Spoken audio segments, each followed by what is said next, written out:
Kutokea Bongo Tanzania siku ya leo tarehe 11 Februari mwaka 2026, kuna taarifa za kusikitisha kidogo, ambapo msanii wa hip hop kutokea nchini Tanzania, hapa namzungumzia Rashid Abdallah maarufu kama Chid Benz, amefiwa na mama yake mzazi. Tunafahamu kwamba Chid Benz ni mmoja kati ya rappers noma kabisa, lakini pia wana historia kubwa katika muziki wa Bongo Flava na ni miongoni mwa watu ambao wamekuwa wakitake attention kulingana na interviews ambazo amekuwa akizifanya, lakini pia ni mtu ambaye amekuwa akiingia kwenye trending kutokana na mambo mengi ambayo amekuwa akiyafanya. Currently jamaa alifanikiwa kuweza kabisa kutoka soba na kuachana na masuala mazima matumizi ya madawa kulevya. Ikawa ni taarifa nzuri sana kwa Watanzania, lakini pia mashabiki zake. Lakini kwa isivyo bahati, usiku wa kuamkia leo tarehe 11 Februari mwaka 2026, mama yake mzazi amepoteza maisha, na kwa mujibu wa Chid Benz amethibitisha kuweza kutokea kwa msiba huo, lakini pia amesema kwamba msiba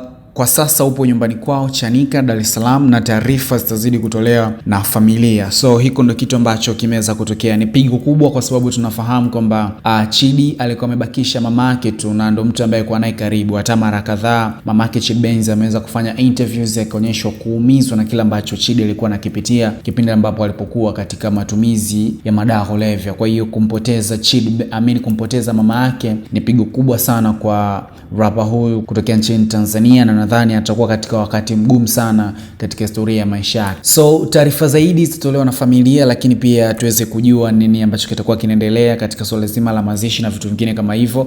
Nadhani Chidi ama familia itatoa taarifa zaidi kuhusiana na utaratibu ambao utakuwa unafuatwa, lakini kwa sasa taarifa ndo hivyo zilivyo. So tunampa pole Chid Benz, lakini pia familia, ndugu, marafiki na majamaa, lakini pia pole kwa familia nzima ya music industry Tanzania, lakini pia East Africa, kwa sababu tumeweza kuondokewa na mtu ambaye ameplay part kubwa sana katika kumkuza, lakini pia kumtengeneza msanii mkubwa ambaye tunajivunia leo hii Tanzania, Chid Benz, all the way from DSM, Dar es Salaam.